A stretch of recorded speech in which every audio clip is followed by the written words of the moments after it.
တန်ဖူဘရောကကြိုးပါတယ်ဒီနေ့ kimchi stew လေးချက်ပြမှာဖြစ်ပါတယ်ဒါကတော့ kimchi stew ချက်မဲ့ပါဝင်တဲ့ပစ္စည်းတွေပါချက်တုံပြူချက်တုံနီ kimchi ငုံဥမှာအတီးရွက်အစုံ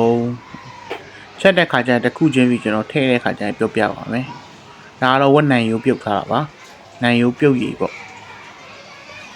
ပေတိုဖူးမှာစာတကြားဓာတ်ရှိကဲပထမဦးဆုံးဖီလေးကိုထည့်ပါမယ်ဖီအများကြီးတုံးပြမလို့ပေါ့ kimchi stew ဆိုတော့ဟင်းရည်လေးဆိုတော့ဖီထမင်းစားစွန်းနဲ့တစွန်းလောက်ဆိုရပါတယ်ဖီလေးပူလာရင်ချက်တုံပြူချက်တုံနီထည့်ပါမယ်ခင်ဗျာချက်တုံပြူချက်တုံနီရင်ထည့်ပြီးချက်တုံပြူလေးထည့်ခဏလေးနွားအောင်ကြော်မယ်တအားကြီးဝါအောင်ကြောပြမလို့နည်းနည်းလေးနွားရင်ချက်တုံနီရဲ့အချိုးတက်ထွက်ပြီလေကဲပြီးရင်အသားနှက်ထားတဲ့သုံးတက်သားထည့်ပါမယ်ဂျင်းရည်တွေ QV တွေနဲ့နှက်ထားတဲ့သုံးတက်သားပါအဲ့ဒါကိုထည့်အိမ်မှဖိတက်ပါမယ်မနာဝါချက်တုံပြူချက်တုံနီလေးထည့်ရတဲ့ဟာနဲ့ချက်တုံပြူချက်တုံနီကနည်းနည်းလေးနုံးရင်ရပြီနော်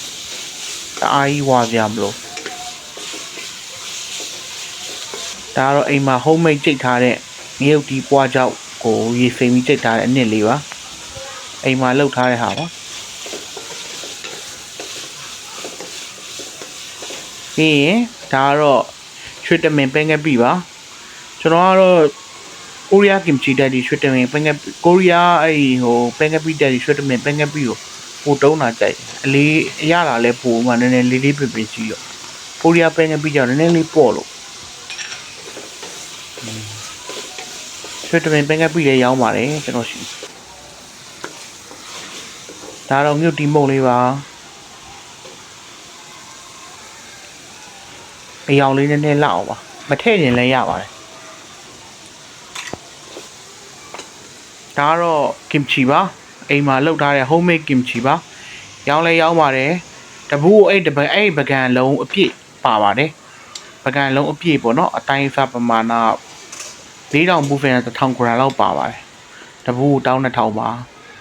ကဲ kimchi လေးရောလိုက်ပါမယ်ခုနကဝတ်သားတွေချက်တုံပြချက်တုံနေစီထပ်ထားတဲ့ဟာ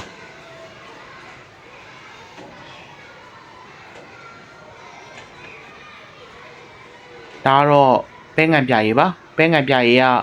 တစွန်းခွဲလောက်ထည့်ရပါတယ်ထမင်းစားစွန်းနဲ့တစွန်းခွဲဒါကတော့တကြားပါတကြားတော့ထမင်း